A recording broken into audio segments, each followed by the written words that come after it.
Hello students, এই Moumita ma'am. আশা করি তোমরা সকলেই খুব ভালো আছো। Welcome back to our channel.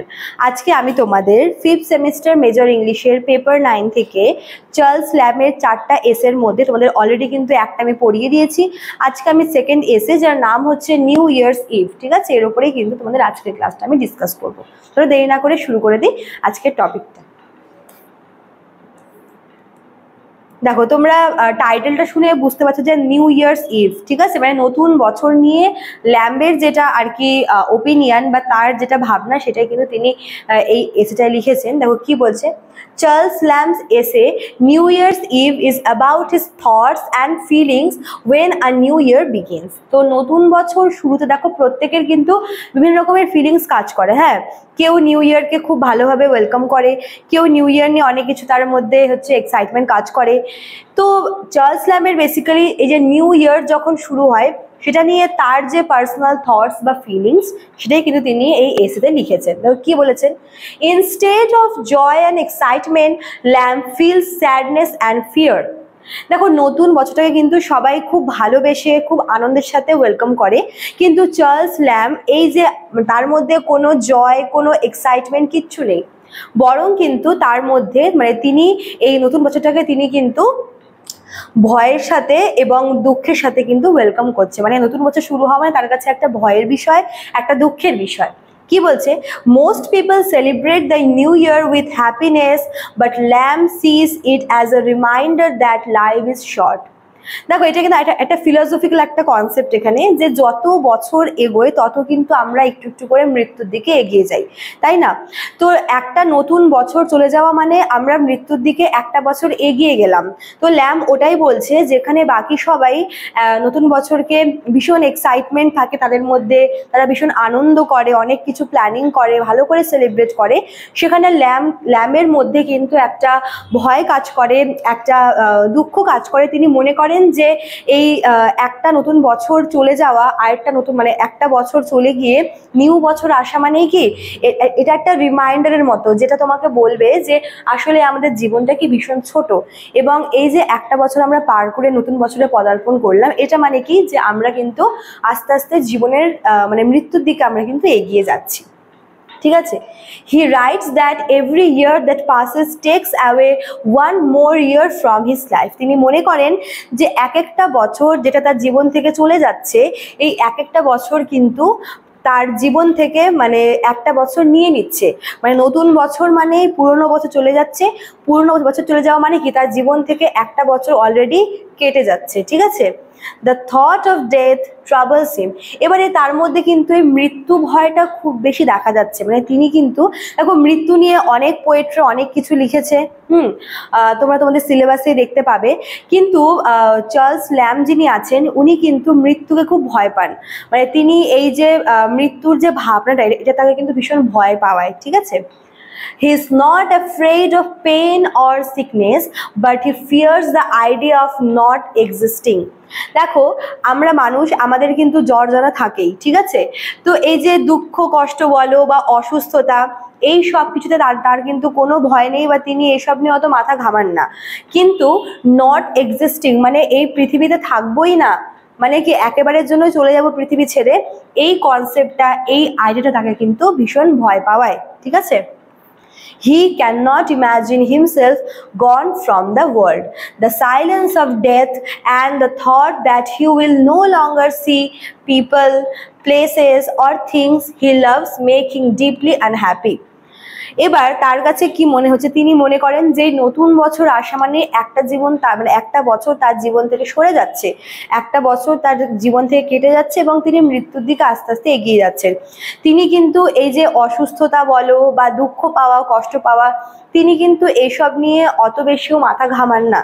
কিন্তু একেবারেই না থাকা, একেবারেই এই পৃথিবীতে এক্সিস্ট না করা মানে চোখের সামনে নিজের প্রিয় মানুষগুলোকে দেখতে না পাওয়া, নিজের প্রিয় জায়গাগুলোকে না দেখতে পাওয়া। ঠিক আছে। এই জিনিসগুলো কিন্তু চার্লস ল্যাম্বকে ভীষণ কষ্ট দেয়, এবং যখন তিনি ভাবেন যে মানে যখন আমি মারা যাব বা যখন আমি এই পৃথিবী থেকে চলে যাব, বা এই যে ভাবনাটা, এই যে থটটা, এটা কিন্তু তিনি ভীষণ ভয় পান এটা ভাবতেও। আর যখন তিনি এটা ভাবেন তখন কিন্তু তার মধ্যে একটা আনহ্যাপিনেস চলে আসে। ঠিক আছে। Lamb admits that some people believe in an afterlife, but he cannot fully depend on that hope. দেখো আফটার লাইফ বা মৃত্যু পরবর্তী জীবন নিয়ে কিন্তু অনেক কিছু মানেন, অনেক কিছু ভাবেন। তো এই আফটার লাইফের ওপরেও অনেকের অনেক ভরসা রয়েছে, বিশ্বাস রয়েছে। ল্যাম কিন্তু এই আফটার লাইফের কনসেপ্টে বিশ্বাস করেন না। তিনি এই যে একটা আশা যে মৃত্যুর পরেও মানুষের একটা জীবন থাকে, তিনি কিন্তু এই কনসেপ্টটা বা এই হোপটা তার মধ্যে নেই। তিনি সজ্ঞানে এই পৃথিবীতে থাকতে চান এবং তার যেগুলো পছন্দের জিনিস তিনি সেগুলো করতে চান, তার যেগুলো মানে পছন্দের জায়গা তিনি সেখানে যেতে চান এবং তার পছন্দের মানুষদের চোখের সামনে দেখতে চান। ঠিক আছে? The present world is real and he loves its small joys. তিনি এই যে আফটার লাইফের প্রতি তার অতটা ইন্টারেস্ট নেই। তিনি বর্তমানে যে পৃথিবীতে আছেন তিনি কিন্তু সেই বাস্তব যে পৃথিবী বা বাস্তব জীবন, তিনি খুব রিয়ালিস্টিক মানুষ, খুব প্র্যাকটিক্যাল মানুষ। তিনি মনে করেন যে এই যে মানে যেটা হচ্ছে আমাদের পার্থিব জগৎ, তিনি কিন্তু এটার উপরে বেশি ফোকাসড এবং তিনি এটাকে বেশি পছন্দ করেন এবং তিনি এই পৃথিবীতে প্রত্যেকটা জিনিস এবং জীবনে যত রকমের মানে আনন্দ হয় তিনি সবকিছু কিন্তু খুব পছন্দ করেন। ঠিক আছে? হি enjoy the taste of food, the sound of music, the company of friends and even ordinary street scene. তো তার পছন্দের তালিকায় কি আছে, যেরকম তিনি খাবারের যে স্বাদ, মানে মনে করো যে আমাদের খুব ক্রেভিংস হচ্ছে কিছু খাবার, যখন আমরা সেটা খাবো তখন তার স্বাদ অটোমেটিক্যালি বেড়ে যায়। এছাড়া কি দ্য সাউন্ড অফ মিউজিক, তিনি গান শুনতে খুব ভালোবাসেন। আর কি কোম্পানি অফ ফ্রেন্ডস, বন্ধু বান্ধবদের সাথে টাইম কাটাতে পছন্দ করেন। এছাড়া কি অর্ডিনারি স্ট্রিট সিন, মানে রাস্তায় যেগুলো দেখতে পাওয়া যায় যে লোকজন আসছে, গাড়ি যাচ্ছে, কিছু বিক্রি হচ্ছে, তো এই অর্ডিনারি সিন কিন্তু তিনি দেখতে ভালোবাসেন, এগুলো তার পছন্দের লিস্টে রয়েছে। This little pleasure make life sweet for him and he doesn't want to give them up. এবং এই যে তার জীবনের যে এই ছোট খুশিগুলো, যেরকম খাবারের স্বাদ নেওয়া, তারপর হচ্ছে ফ্রেন্ডের সাথে এনজয় করা, মিউজিক শোনা, রাস্তায় চলতে ফিরতে মানুষদের দেখা, তাদের লাইফস্টাইলকে নোটিস করা, এইসব তার খুব পছন্দের এবং তিনি চান না যে এগুলো তিনি ছাড়তে চান না। আর তাই কিন্তু এই যে ডেথ বা মৃত্যুর যে কনসেপ্ট, এটা তাকে কিন্তু খুব ভয় দেয়, তাকে কষ্ট দেয় এটা ভাবলে। তারপর দেখো কি বলেছে। He says that children and young people look forward to the new year with hope and dreams. Old people look back with memories, but for him, the new year brings the painful truth that he is moving closer to death. তো এখানে তিনি 3 জেনারেশনের কথা বলছেন। তিনি বলছেন যে যারা বাচ্চা তাদের কাছে নিউ ইয়ারের মানে হচ্ছে নতুন বছর শুরু হবে, সেলিব্রেশন হবে, এই সেই। যারা ইয়াং পিপল, ওদের কাছেও কি নিউ ইয়ারটা হচ্ছে একটা সেলিব্রেশনের মতো, তারা হচ্ছে পার্টি করবে, এনজয় করবে, ভালো ভালো খাওয়া দাওয়া করবে। যারা বয়স্ক মানুষ, ওদের কাছে কি, ওদের কাছে হচ্ছে সবটাই ভীষণ নস্টালজিয়ার মতো। ঠিক আছে? তারা হচ্ছে পুরনো সব মেমোরিগুলোকে রিকলিং করবে।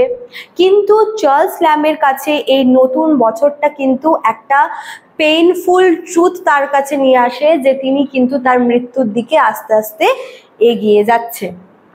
He envies those who can welcome the year with cheer but he himself cannot. তিনি এটাও বলছেন যে প্রত্যেকে যেখানে নতুন বছরকে এত ভালো করে এত চেয়ারফুলি ওয়েলকাম করছে, সেখানে তিনি কিন্তু করতে পারছে না, কারণ তার মনে এই মৃত্যু ভয়টা আছে যে একটা বছর চলে যাওয়া মানে তিনি মৃত্যুর দিকে এগিয়ে যাওয়া, আর মৃত্যু হওয়া মানে কি তিনি আর পৃথিবীতে এক্সিস্ট করছেন না, তার পছন্দের কাজগুলো তিনি কিন্তু করতে পারছেন না।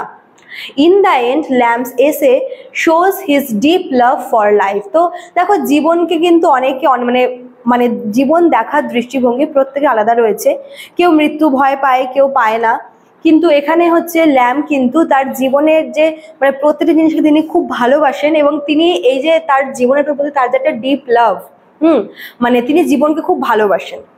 Even though he fears death, it also proves how much he values every moment of living. শুধু তাই না, মানে তিনি তার জীবনকে ভালোবাসেন এবং তার জীবনে যেগুলো হচ্ছে মানে জীবনের প্রত্যেকটা মোমেন্টকে তিনি এনজয় করতে চান এবং প্রত্যেকটা মোমেন্টকে তিনি কিন্তু ভ্যালু দেন। ঠিক আছে? New year's eve is not a celebration but a confession of a sensitive man who treasures life and dreads its end. তো নিউ ইয়ার্স ইভটা কিন্তু এখানে এটা কোনো সেলিব্রেশন হিসেবে তিনি দেখাননি বা এটা কোনো একটা ফেস্টিভ মুডে তিনি লেখেননি। তার লেখাটার টোনটা কিন্তু ভীষণ ডিসঅ্যাপয়েন্টিং। তিনি মানে ভীষণ সেন্সিটিভ থাকে কিছু কিছু মানুষ তার কিছু বিষয় নিয়ে। এখানে চার্লস ল্যাম্ব কিন্তু মানে যে কোনো সেন্সিটিভ মানুষের একটা আর কি ভূমিকা তার মধ্যে আমরা দেখতে পাই, যে বা যারা কি তাদের জীবন নিয়ে খুব বেশি ফোকাস, জীবনটাকে খুব ভালোবাসেন, এনজয় করতে চান। ঠিক আছে, আচ্ছা, তো এই ছিল নিউ ইয়ার্স ইভ যে এসেটা, সেটার আর কি মূল বিষয়বস্তু। আশা করি তোমাদের আমি বোঝাতে পারলাম। খুব ইন্টারেস্টিং এবং খুব রিয়ালিস্টিক একটা টপিক। ঠিক আছে, চলো আজকে এতটুকুই থাকলো। তো যারা তোমরা ভাবছো আমাদের কাছে অনলাইনে পড়তে চাইছো, তারা তোমরা আমাদের সাথে অনলাইনে কন্ট্যাক্ট করতে পারো, আমাদের সাথে আমাদের অফিসিয়াল নাম্বারে তোমরা যোগাযোগ করতে পারো। অফিসিয়াল নাম্বার দেখো দেওয়া আছে এখানে, এবং তোমাদের কোর্স ফিও কিন্তু এখানে দেওয়া রয়েছে। ঠিক আছে, 5th সেমিস্টার মেজর মাইনর দুটোরই দেওয়া আছে। তো এই নাম্বারে কল করে তোমরা কিন্তু আমাদের সঙ্গে জয়েন করে নিও। ক্লাস অনেকদিন আগেই শুরু হয়ে গেছে এবং নোটস প্রোভাইড করা কিন্তু চলছে। চলো আজকে এতটাই থাকলো, দেখা হচ্ছে নেক্সট ক্লাসে। Thank you.